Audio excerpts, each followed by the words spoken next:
My staff member put together a couple of things that I want to talk to you about. One of the things first is back to basics. Some of you don't realize that what we were taught as far as eating was not really the basics. It was just our parents' idea of how we should eat. Eat a starch, eat vegetables, and eat a meat. And that was okay back then. But now we're smarter and we realize that it's all about digestion time. Digestion time. I want you to really hear that. It's about digestion time. When you eat your food, you want to make sure that you're eating with an agenda. You know what you're eating. Now, we have a tendency to eat with regard to taste, but you want to eat with an agenda because what you eat today is definitely going to affect how you feel tomorrow. Some of us don't realize it, but diabetes didn't fall out the sky, neither did high blood pressure, neither did arthritis or any of those other things, but there was a reason for all those things. So we need to get back to certain basics. Fruits and vegetables are still very good, in case you're wondering. Some of us don't eat fruits and vegetables. Some of us can't eat fruits and vegetables now because we got this disease called diabetes that raises your blood sugar when you eat a lot of fruits. So you have to be mindful of that. Some of you can't even eat chicken and you think it's okay, but if I tell you that the chicken is dangerous, you probably will shoot me. Was there any chicken in here today? Yes. Okay. I heard some clucking when I went to the bathroom. I didn't know what it was. But the danger is, I don't know if you remember, a couple of years ago, there was the bird flu, avian flu. They told you about the avian flu, then it got off the news real quick. Well, guess what? They didn't fix the flu. And now, of course, we got the swine flu, and if you look at your flyer that I gave you, you'll find that the swine flu has strands of the same problem that's in the avian flu. So if you're getting the flu shot, you're getting this new one plus the old one and some other things that are on here that you can take a look at. We got to learn how to change things, and we got to learn very fast because what happens is if you understand how to use the fundamental knowledge about how your body works, in other words, those aches and pains that you get sometimes that you ignore, you know, my back hurts and I don't know why it hurts, you got to start paying attention that there's a reason for everything, and I'm going to show you about these reasons. If it's the right side, it might be something going on with your relationships with men, ladies. If it's your left side, gentlemen, it might be something going on with your relationships with your significant other. If it's in the lower back, it might have something to do with finances. It might not just be a back pain. But most of us don't even think like that. What we think about is physical stuff. Everything's physical. My knee hurts. Oh, my knee. Let me go to the doctor to fix my knee.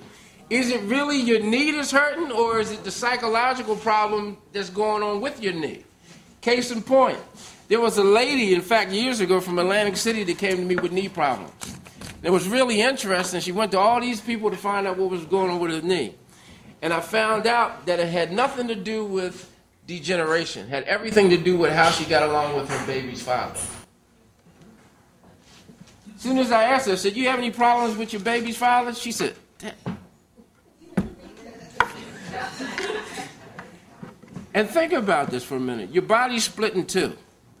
And you might want to take notes on some of these things. There's a right side of your body that deals with your yang energy, or your male energy, and your left side deals with your yin energy.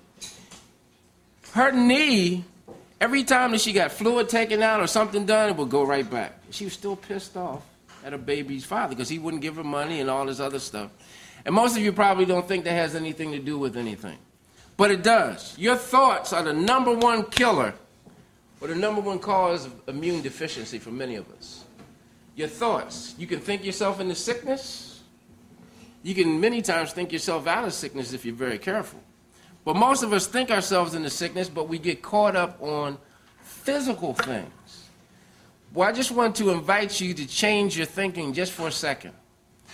When you look around this room, you see pictures on the wall.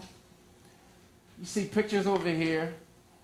And in your mind, there are pictures of certain things. There's a statue picture. There's a picture over there of mountains and water. And there's a picture over here of fruits and vegetables. Now I want you to change that thinking.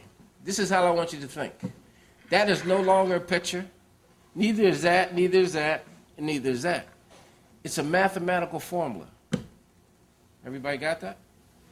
They're no longer pictures, they're mathematical formulas. Now I invite you to go back to your childhood when you had those little paint by numbers.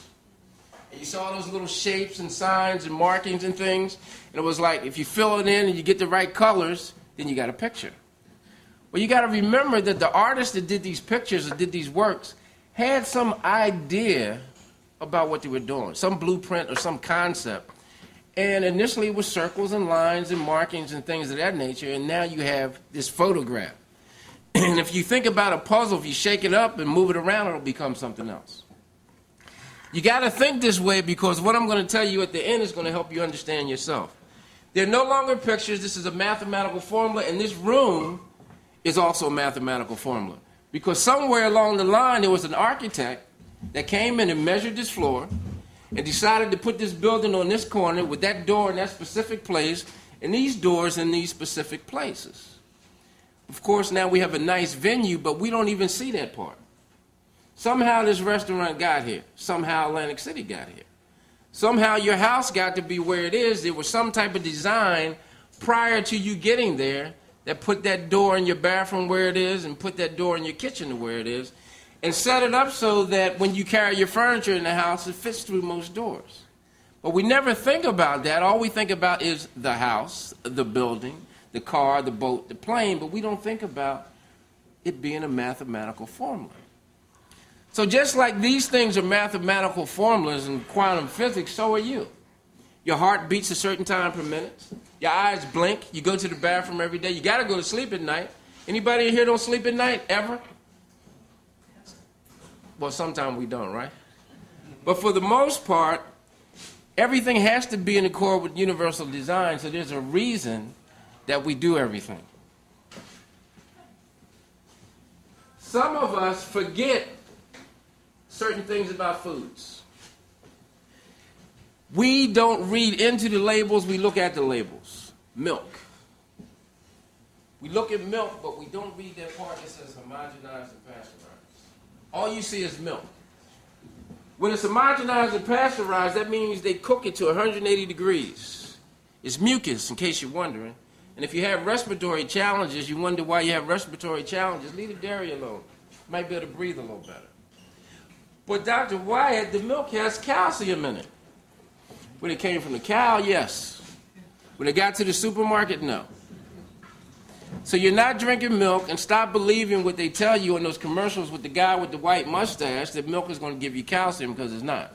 It's going to give you problems and mucus and everything that that cow had in the process of you drinking it.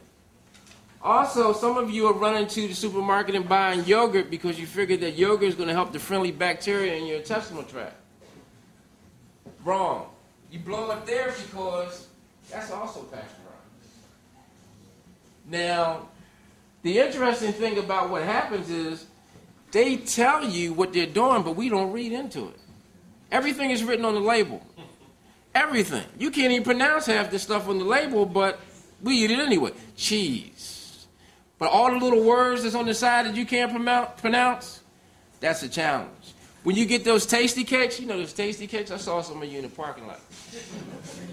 You can't even pronounce those names. And they don't even have a dictionary with some of those names in it. But you eat it anyway because it tastes good. It doesn't necessarily mean that it's good for you. So we got to take control of what we're eating. My theory is if it has eyes and can look at you on the plate, it's dead already, correct? So unfortunately, it can't give you too much life because there's no life to give, but it's dead already. Now, you probably are not hearing me right now until you get a crazy diagnosis like cancer, and then you're ready to listen. It's unfortunate because most of the people that listen get the crazy diagnosis. They go to the doctor, he says you got cancer, and you say, what do I do, Dr. Wyatt? So well, you got to leave a lot of the red meat alone and stuff. Okay, you get religion. You get religion so fast that you do everything right. Then you get better, then you start doing everything wrong again because we don't have the discipline to continue what we're supposed to be doing. This is where we go. We go to McDonald's, we go to Burger King, we go to KFC, we go to 7-Eleven because we're in a hurry. But that's 1 year, 2 years, 3 years, 4 years, every year, and then we get older, and then we realize that we shouldn't have been going to KFC because the chickens aren't chickens anymore. And we shouldn't have been going to Wendy's because the owner of the company that started, he died because he had too much cholesterol and everything else.